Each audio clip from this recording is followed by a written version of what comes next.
Olá, tudo bem com você? É uma alegria enorme podermos estar juntos na Escola Bíblica Dominical da Quarta Igreja Batista do Rio de Janeiro. E é um privilégio podermos estudar a palavra do Senhor juntos. Nesse trimestre, nós estamos estudando o Evangelho de Marcos, os ensinos de Jesus no Evangelho de Marcos. E evangelho significa boas novas. O Evangelho de Marcos, ele nos apresenta Jesus Cristo Senhor, Jesus Cristo Salvador, Jesus Cristo ungido de Deus, que veio trazer perdão e salvação a todos aqueles que creem no seu nome. Hoje, nós temos o privilégio de estarmos estudando o Sermão Profético, capítulo de número 13 do Evangelho de Marcos. E nós temos como texto áureo, ou seja, o texto que vai ser a base para começarmos a falar um pouquinho sobre esse capítulo do Evangelho de Marcos. O texto é Marcos, capítulo 13, versículo de número 35, que diz assim: Portanto, vigiem, porque vocês não sabem quando o dono da casa voltará, se à tarde, à meia-noite, ao cantar do galo ou ao amanhecer. Então, vamos orar? Vamos falar com Deus? Pai querido, eu te dou graças pelo teu amor, te dou graças pela tua bondade, te dou graças, Senhor, pelo privilégio de termos a liberdade não só de estudarmos, de lermos a tua palavra, mas também compartilharmos do teu precioso evangelho. Fala, Senhor, aos nossos corações. Mostra-nos, Pai de amor, o teu querer, pois estamos reunidos no nome de Jesus. Amém. Amém, Senhor. Espero que você tenha dado um amém bem alto aí também na sua casa. Então nós vamos falar um pouquinho a respeito do sermão profético que está lá no capítulo 13 do Evangelho de Marcos. E aí então, para pensarmos nesse sermão profético, logo nos primeiros 4 versículos, nós vamos nos deparar com uma cena curiosa, uma cena também da arrogância que os judeus tinham na época de Jesus. Eles olhavam para aquele templo magnífico, aquele templo grandioso, e eles consideravam que o poder de Deus estava numa religiosidade vazia. Eles consideravam que a suntuosidade, que a grandeza daquela construção haveria de impedir que eles fossem dominados, que eles fossem destruídos, como aconteceu no ano 70 da era cristã. Então, um dos discípulos de Jesus, olha, Jesus está passando com os seus discípulos, saindo do templo, e um dos discípulos de Jesus vira para Jesus e diz assim: Olha, mestre, que pedras enormes, que construção magnífica! Você está vendo todas estas grandes construções, Jesus? E aí Jesus olha para os seus discípulos e diz: Não vai ficar pedra sobre pedra. Tudo isso aqui será destruído. Tudo isso aqui será derrubado. Talvez os discípulos então ficassem curiosos, preocupados, querendo saber como seria isso. De que maneira isso aconteceria? Por que aconteceria isso? E aí, alguns cuidados que precisamos ter quando estamos falando sobre as últimas coisas. Primeiro, o capítulo 13 do Evangelho de Marcos é o sermão profético de Jesus. Mas Jesus está fazendo referência à invasão romana que haveria de acontecer no ano 70, com Jerusalém sendo destruída, ficando em ruínas, o templo sendo destruído, e Jesus também no capítulo 13 vai nos falar da sua volta, quando virá com poder e grande glória buscar aqueles que são seus, buscar a sua igreja. Então, o primeiro cuidado é que eu tenho que observar o seguinte: o que Jesus está dizendo a respeito da destruição de Jerusalém e o que Jesus está nos mostrando a respeito de como será grandiosa a volta de Cristo para buscar a sua igreja. Mas a destruição do templo ocorreu no ano 70 da era cristã. E aí então eu começo, aí Jesus pega, porque Jesus tinha o hábito de fazer um grupo, né, de estudos com os seus discípulos, um pequeno grupo de estudos, um grupo que os discípulos iriam aprender um pouquinho mais. E os discípulos então estavam muito curiosos, e Pedro, Tiago, João e André perguntaram em particular a Jesus: diz-nos quando acontecerão essas coisas, qual será o sinal de que tudo isso está prestes a se cumprir? Ou seja, Jesus, me dá a cartilha para eu aprender como é que eu vou me comportar. Quanto tempo está faltando para que todas essas coisas se cumpram? E aí então, alguns cuidados são necessários. O primeiro cuidado, independente de Jesus estar falando sobre o ano 70 ou sobre a sua volta, precisamos ficar atento. Se fosse nos nossos dias, Jesus diria assim: fica ligado, presta atenção, tenha cuidado para que ninguém fique enganando vocês. Existem pessoas hoje que continuam querendo enganar o povo de Deus. Você tem a Bíblia, a palavra de Deus, você tem o manual. Então, por favor, não fiquem aí ouvindo coisinhas que são espalhadas por aí, não. Jesus está voltando. Espera aí, vamos ver o que a Bíblia me diz a respeito disso. Já teve gente fazendo conta, já teve gente se vestindo de branco, subindo em cima dos telhados, lá pelos anos de 1820 e pouco, esperando que Jesus voltasse naquele dia. Mas isso é mentira. A volta de Cristo será de maneira grandiosa. Todos os olhos verão a volta do Senhor. Então, cuidado. Então, o primeiro alerta é: fique atento. Atento às coisas que estão acontecendo. O segundo alerta é: seja um perito. E quando a gente fala em ser um perito, seja um especialista. Conheça Jesus de verdade. E quando eu estou falando aqui, seja um perito, ou seja um especialista, o próprio Jesus, no verso 6 do capítulo 13 do Evangelho de Marcos, diz: muitos virão em meu nome dizendo, sou eu, e enganarão a muitos. Então você não quer ser enganado? Tenha uma experiência constante e real com Jesus o Cristo. Ele é real. Conheça Jesus de verdade. Mantenha a intimidade com Jesus. Conheça a voz dele falando ao seu coração. Então, pode vir quem for dizendo que é o Cristo. Eu conheço a Jesus Cristo. Você tem que ter essa convicção. Então, seja um perito. E quando eu digo isso, seja amigo de Jesus. Porque quando a gente tem a Jesus Cristo como amigo, nós saberemos como ele fala conosco. O próprio Jesus diz que as minhas ovelhas conhecem a minha voz. E aí eu continuo na relação de cuidados. Não se perturbem com rumores de guerra. Não se perturbem com as guerras. Porque o próprio Jesus diz, nações se levantarão contra nação. E desde que Jesus esteve nessa terra, nós não tivemos um dia sequer que não houvesse um conflito bélico neste mundo.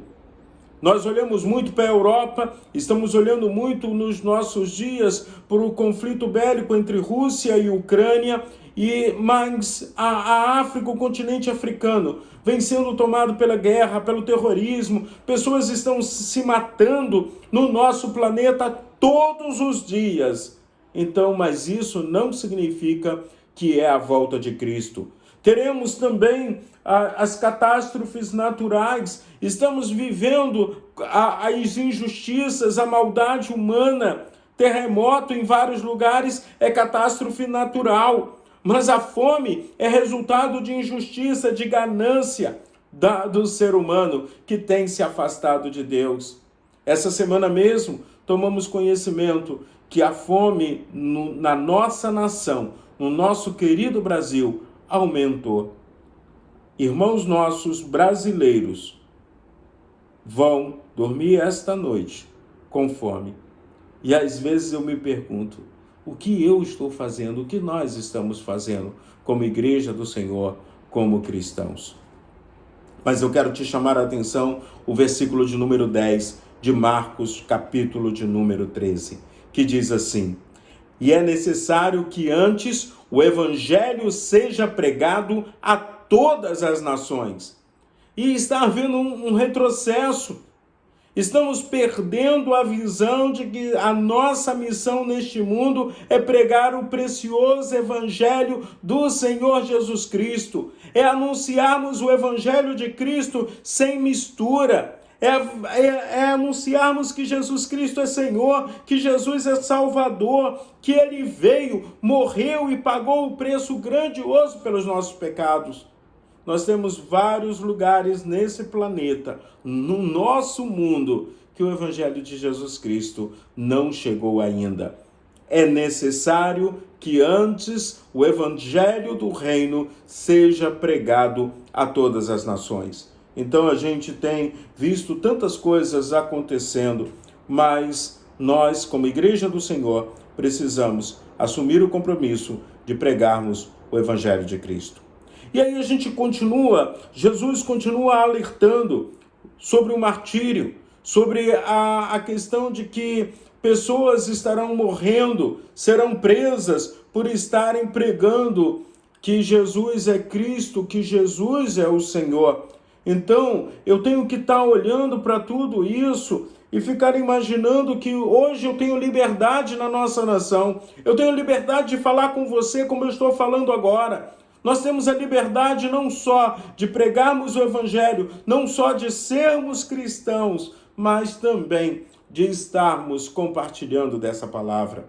Então, meu irmão, aproveite da liberdade, porque hoje, nesse mundo, existem pessoas que estão sendo perseguidas porque são cristãos. Existem pessoas que estão sendo perseguidas porque declaram a sua fé em Jesus Cristo. Mas ainda também não é o fim. Fique atento que nós temos que estar anunciando a graça de Deus. Aí nós continuamos observando a respeito disso, e nós também, o outro cuidado, outra atenção que nós temos que ter, é que o Espírito Santo haverá de falar. E aí eu quero te chamar a atenção ao versículo de número 11. Sempre que vocês forem presos e levados a julgamento, não fiquem preocupados no que vocês vão dizer. Digam tão somente o que lhe for dado naquela hora, pois não serão vocês que estarão falando, mas o Espírito Santo de Deus é que estará falando através de você. O Espírito Santo de Deus mora em nós. A palavra de Deus, Paulo faz uma pergunta, o apóstolo Paulo: não sabeis vós que sois o templo do Espírito Santo de Deus? Precisamos de mais intimidade com o Espírito Santo de Deus. Precisamos deixar o Espírito Santo de Deus falar através de nós. Além de tudo isso, nós vamos ver uma intensificação dos problemas familiares entre cristãos e não cristãos. Irmãos trairão seus irmãos, entregarão seus irmãos à morte, filhos se rebelarão contra os seus pais, e aí tudo isso vai estar acontecendo no âmbito familiar, mas mesmo assim precisamos perseverar. A perseverança faz parte da nossa caminhada cristã. O verso de número 13 diz: todos odiarão vocês por minha causa, mas aquele que perseverar até o fim será salvo. E aí eu quero te chamar a atenção. As pessoas não devem te odiar porque você é uma má pessoa, uma pessoa intragável, mas estamos numa batalha, estamos numa guerra, e nós temos que estar alerta. E aí estarmos alertas no sentido de que seguir a Cristo significa inimizade. Inimizade com o pecado. Não com o pecador, mas com o pecado. A luz incomoda as trevas. Então, nós temos que estar atentos ao nosso comportamento, às nossas ações e ao nosso testemunho. Além disso, o alerta do Senhor Jesus Cristo continua. E aí Jesus então vai estar falando sobre a destruição de Jerusalém, do versículo de número 14 até o versículo de número 22. Mas esses alertas também significam ou são importantes para que nós estejamos atentos às coisas que estarão acontecendo à nossa volta. Alguns chamam esse período de uma grande tribulação. E aí, então, Jesus diz, olha, serão coisas terríveis acontecendo nestes dias. Mas nós temos uma garantia. Se o Senhor não tivesse abreviado tais dias, ninguém sobreviveria. Mas por causa dos eleitos e por ele ter os escolhido, ele os abreviou. No ano 70, quando Jerusalém está sendo invadida, nós já tínhamos cristãos, muitos cristãos em Jerusalém. E o Senhor da igreja colocou a mão sobre eles, cuidando deles. Ao mesmo tempo, o alerta continua nos chamando a atenção, porque muitos continuarão vindo como falsos cristos. Agora vamos olhar para a vinda do Filho do Homem. Vamos olhar para a vinda de Jesus. Versículos 24 a 27 do capítulo 13 do Evangelho de Marcos, diz assim: Mas naqueles dias, após aquela tribulação, o sol escurecerá e a lua não dará a sua luz. As estrelas cairão dos céus e os poderes celestes serão abalados. Então se verá o Filho do Homem vindo nas nuvens com grande poder e glória. E ele enviará os seus anjos e reunirá os seus eleitos dos quatro ventos, dos confins da terra até os confins do céu. Você já conseguiu dar uma paradinha aí, lendo esse texto? Então se verá o Filho do Homem vindo nas nuvens com grande poder e grande glória. Então, quando a gente chega diante disso, eu olho para a vinda de Cristo, eu imagino a vinda do Senhor como algo tremendo, como algo grandioso e como uma garantia de que vamos morar no céu com Ele. E aí eu quero também te chamar a atenção. Não fique preocupado em se preparar para quando Jesus estiver perto de voltar. Porque nem eu nem você sabemos como ou quando é esse dia. O próprio Jesus diz que ninguém sabe quando é esse dia. Mas nós podemos ir encontrar com Ele na glória. Afinal de contas, a própria palavra de Deus diz que ao homem está ordenado morrer uma só vez, vindo depois disso o juízo. Então precisamos estar preparados para encontrarmos com Cristo a todo instante. Eu posso estar imaginando o fim do mundo, mas na minha experiência com Cristo, eu preciso me encontrar com Cristo a todo instante, porque eu tenho que deixar que Jesus Cristo habite em minha vida, more em meu coração. Mas vamos aprender ainda um pouquinho com a parábola da figueira. E aí, na parábola da figueira, Jesus diz que os céus e a terra passarão, mas as minhas palavras jamais passarão. Versículo de número 31 do capítulo 13 do Evangelho de Marcos. No versículo 32, Jesus diz assim: Quanto ao dia e à hora, ninguém sabe, nem os anjos do céu, nem o Filho, senão o Pai. Ninguém sabe quando Jesus vai voltar. Tem gente que diz, é amanhã. Outros estão querendo dizer, está muito perto. Mas saiba de uma coisa. A única coisa que a palavra do Senhor nos garante é, fique atento, vigiem. Vocês não sabem quando virá esse tempo. Nem eu nem você saberemos quando virá a esse tempo. Mas uma coisa eu tenho certeza. Precisamos estar preparados para nos encontrarmos com o Senhor. Você está preparado? Se você ainda não está preparado, busque uma vida de santidade, busque uma vida de intimidade, busque uma vida no altar do Senhor, Faça com que Jesus Cristo verdadeiramente seja o Senhor da sua vida, porque é só desta maneira que podemos caminhar com Ele. E aí, concluindo, eu agradeço a Deus, porque, sem saber quando Jesus Cristo vai voltar, eu tenho uma certeza que eu haverei de ir com Ele morar no céu. Eu espero que você tenha essa certeza também e que você glorifique ao Senhor, porque não é pelos meus méritos, nem pelos seus méritos, que nós vamos morar num lugar maravilhoso. No livro do Apocalipse, quando o apóstolo João tem a visão da Nova Jerusalém, ele diz que é um lugar em que não há tristeza, que não há dor. E mesmo que eu chegue lá chorando, o Senhor há de enxugar nos meus olhos todas as lágrimas. Ele fala de ruas de ouro, ele fala de um rio cristalino, mas o mais importante é a eternidade na glória, na presença do Senhor, louvando, exaltando, glorificando ao nosso Deus. Que o Senhor da igreja, possa estar abençoando a sua vida.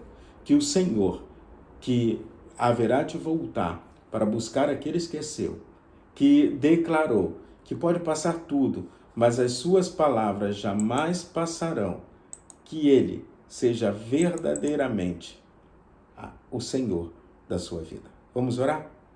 Obrigado, Pai de amor, por esse dia. Obrigado pelo teu amor, pelas tuas promessas e pela garantia que alcançamos no teu nome, de sabermos que na eternidade iremos morar contigo. Abençoe cada pessoa que está sendo alcançada pela tua palavra nesse dia e nos dias vindouros, para que nós possamos fazer um grupo de multiplicadores anunciando que Jesus Cristo, Salvador e Senhor, já veio a este mundo e haverá de voltar para buscar aqueles que são seus. Muito obrigado, Deus, pelo privilégio de poder estar na tua presença, no nome de Jesus. Amém. Amém, Senhor. Deus te abençoe, um domingo rico de bênçãos do Senhor sobre a sua vida.